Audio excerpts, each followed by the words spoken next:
विद्युत रोषणाई करत जल्लोषामध्ये पालखी इथून निघालेली आहे। हजारो भाविक जे आहेत आपल्याला इथे दिसत आहेत। आपले जे श्री हनुमान मंदिर आहे, देवस्थान आहे, तिथून जे आहे आता ही पालखी इथून पुढे निघणार आहे आणि आपलं जे गावदेवी मंदिर आहे तिथे जाणार आहे।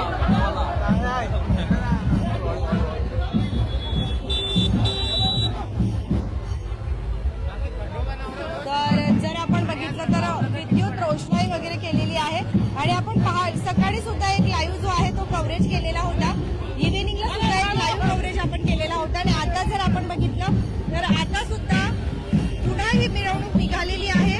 संपूर्ण कुळगाव जे आहे, संपूर्ण कुळगावला मिरवणूक जी आहे, संपूर्ण कुळगावमध्ये ही मिरवणूक फिरलेली आहे। आता सुद्धा विद्युत रोषणाई करत ही जी मिरवणूक आहे पुढे जाणार आहे।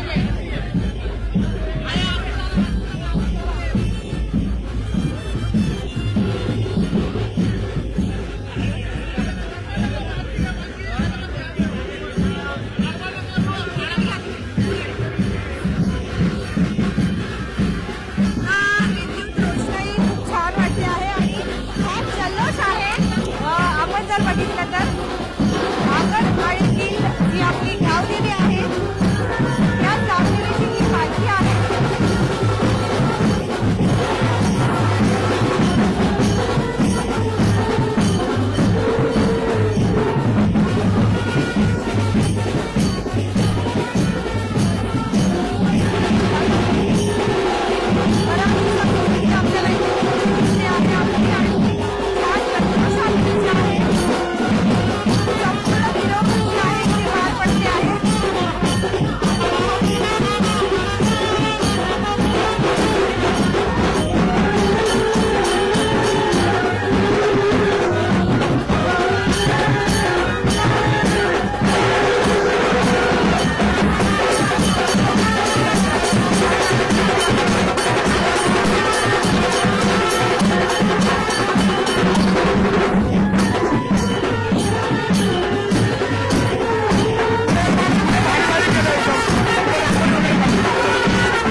अखंड कुळगावाची कुलस्वामिनी ही गावदेवी आहे आमची, नवसाला पावणारी, तितकंच पुरातन आणि प्रत्येक भाविकाच्या मनात एक घर करून बसलेली वर्षानुवर्ष ही जी आई गावदेवीची पालखीची ही जी परंपरा आहे ती ग्रामस्थ मंडळ दरवर्षी नित्यनेमाने, देवी ही आमची आईप्रमाणेच असल्यामुळे तिच्याकडे काही मागावं लागत नाही आणि प्रत्येक वेळी ती आमचा हट्ट पुरवतच असते। ज्या प्रकारे आई आपल्या मायेने आपल्याला ज्या प्रकारे जवळ करते तशीच ही कुळगावची गावदेवी प्रत्येक भक्ताला म्हणजे ज्या प्रकारे आपले आई वडील आपल्यावर जसं प्रेम करतात त्याच प्रकारे ही मायेने खूप प्रेमाने सर्वांना जवळ घेऊन या समस्त ग्रामस्थांचे आणि प्रत्येक भक्तांचे रक्षण वगैरे करते। अतिशय उत्साह आणि आनंदाने हा आपण सगळा कारभार बघत असाल, अत्यंत आनंदाने ग्रामस्थ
महोत्सव हा आमचा एक गावठी लोक म्हणजे स्थानिक लोक आहेत, स्थानिक लोकांच्या हिशोबाने आज फार मोठा सण आहे. गावदेवीची यात्रा आहे आमच्या इथली आणि गावदेवी आमचे नवसाला पावते. या हिशोबाने आमचे सर्व गावकरी जल्लोषाने सहभाग घेतात. आपण पाहत आहात की किती उत्साह लोकांमध्ये आहे आणि दरवर्षी याच उत्सवामध्ये आम्ही पालखी सोहळा करत असतो.